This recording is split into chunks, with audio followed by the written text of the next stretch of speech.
Hi guys, welcome back to mini kitchen. இன்னைக்கு வந்து வீட்டிலே எப்படி பட்டர் செய்யறதுன்னு பார்த்துடலாம். பட்டர் எல்லாம் நம்ம வீட்டில் செய்ய முடியுமா அப்படின்னு மட்டும் திங்க் பண்ணாதீங்க. கண்டிப்பாக நம்மளாலையும் செய்ய முடியும். வாங்க டக்குன்னு வீடியோக்குள்ளே போகலாம். இந்த ரெசிபி உங்களுக்கு பிடிச்சதுன்னா ஒரு லைக் பண்ணிவிட்டு ஷேர் பண்ணுங்கள். மறக்காமல் என்னோடய சேனலை சப்ஸ்கிரைப் பண்ணிக்கோங்க. வாங்க வீடியோக்குள்ளே போகலாம். என்னடா இது பாக்ஸில் என்னவோ இருக்குது அப்படின்னு தானே திங்க் பண்ணுறீங்க. இது வந்து பால் ஆடைங்க. டெய்லி காலையில் ஒரு வாட்டி சாயந்தரம் ஒரு வாட்டி எப்படியும் நம்ம பால் காய்ச்சுவோம். அதில் வர ஆடைகளை வந்து ஒரு 20 டேஸ் நான் இந்த மாதிரி சேர்த்து வச்சுட்டு வந்திருக்கேன். பால் ஆடைகளை எல்லாமே கலெக்ட் பண்ணி ஃப்ரீசரில் போட்டு வச்சுருங்க. எனக்கு நீங்கள் வந்து வெண்ணெயோ இல்லை நெய்யோ எடுக்க போகிறீங்கன்னா மார்னிங் வந்து வெளியே எடுத்து வச்சுருங்க. நான் வந்து 20 டேஸ் வந்து சேர்த்து வச்சேன். நல்லா சாஃப்டாக இருக்குது.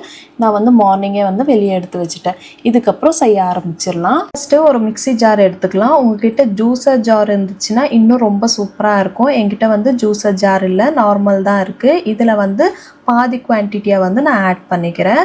மிக்ஸி ஜாரில் ஃபுல்லாக போட்டு கிரைண்ட் பண்ணும்போது வெளியே தெறிக்க வாய்ப்பு இருக்குது. அதனால் ஆஃப் குவான்டிட்டியாக போட்டுட்டு நான் ஃபஸ்ட்டு வந்து நம்ம கிரைண்ட் பண்ணிக்கலாம். கிரைண்ட் பண்ணும்போது ஸ்பீட் 1, 2, 3 அப்படின்னு கொஞ்சம் நேரம் விட்டு விட்டு இன்க்ரீஸ் பண்ணிக்கோங்க. அதுக்கப்புறம் ஓப்பன் பண்ணி பார்த்தீங்கன்னா இந்த மாதிரி க்ரீமி ஸ்ட்ரக்சரில் இருக்கும். இதுக்கப்புறம் நம்ம வந்து கோல்டு வாட்டர் ஆட் பண்ணணும். நார்மல் வாட்டர் ஆகட்டும் இல்லை ஹாட் வாட்டர் ஆகட்டும், இது ரெண்டுமே வந்து யூஸ் பண்ணக்கூடாது. கோல்டு வாட்டர் மட்டும்தான் வந்து யூஸ் பண்ணணும். அப்போ தான் நம்ம கிரைண்ட் பண்ணும்போது உள்ளே இருக்கிற வெண்ணெய் வந்து தனியாக பிரிஞ்சு வரும். இது வந்து செகண்ட் டைமு. இப்போவும் வந்து நம்மளுக்கு க்ரீமி ஸ்ட்ரக்சரில் தான் வரும். ஏன்னா கொஞ்சம் தண்ணி சேர்த்து இன்னும் நல்லா கிரைண்ட் பண்ணும்போது க்ரீமியாக இருக்கும். தேர்ட் டைம் கொஞ்சம் தண்ணி சேர்த்துட்டு, அதாவது ஆஃப் கிளாஸ் தண்ணி சேர்த்துட்டு நல்லா கிரைண்ட் பண்ணி ஓப்பன் பண்ணி பார்த்தீங்கன்னா சூப்பராக வந்து வெண்ணெய் பிரிஞ்சு வந்திருக்கும். இப்படி தான் இருக்கும். இந்த ஸ்டேஜில் நம்ம வந்து எடுத்து ஒரு பவுலில் சேர்த்துக்கலாம். இப்போ பவுலில் போட்டுருவோம். எல்லா பாலாடைகளும் வந்து இதே மாதிரி தான் கொஞ்சம் கொஞ்சமாக வந்து கோல்டு வாட்டர் சேர்த்துட்டு நம்ம அடித்து இந்த பவுல்லையே வந்து சேர்த்துருவோம். நல்லா சூப்பராக பாலாடைகளை வந்து மிக்சியில் அடித்து எல்லாமே வந்து பவுலில் ரெடி பண்ணி வச்சுட்டோம். இதுக்கப்புறம் நம்ம வந்து வெண்ணெயை தனியாக பிரித்து எடுக்க வேண்டியது தான். அதுக்கு முன்னாடி ஒரு பெரிய பவுலில் வந்து கோல்டு வாட்டர் சேர்த்துக்கோங்க. அதுக்கப்புறம் வெண்ணெய்களை எல்லாமே எடுத்துடலாம். எடுக்கும்போது தண்ணியை வந்து நல்லா பிழிஞ்சு விட்டுட்டு அதுக்கப்புறமா வந்து கோல்டு வாட்டரில் சேர்த்துருவோம்.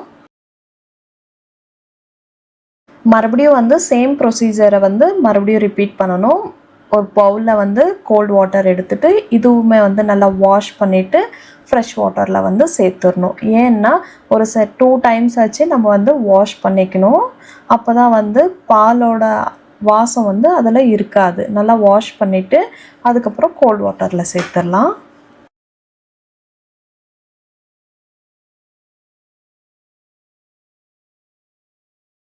மறுபடியும் வந்து சேம் ப்ரொசீஜரை ஃபாலோ பண்ணுங்கள்.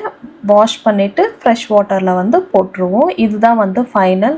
இதுக்கப்புறம் ஸ்டோரேஜ் பாட்டிலில் நம்ம வந்து ஸ்டோர் பண்ணி வச்சிடலாம். எப்போ வேணுமோ அப்போ வந்து நம்ம எடுத்து யூஸ் பண்ணிக்கலாம். இது வந்து ஃப்ரிட்ஜில் வச்சா ரொம்ப நாளைக்கு இருக்கும். இப்போ வந்து எல்லாமே எடுத்து பாட்டிலில் ஸ்டோர் பண்ணிடலாம்.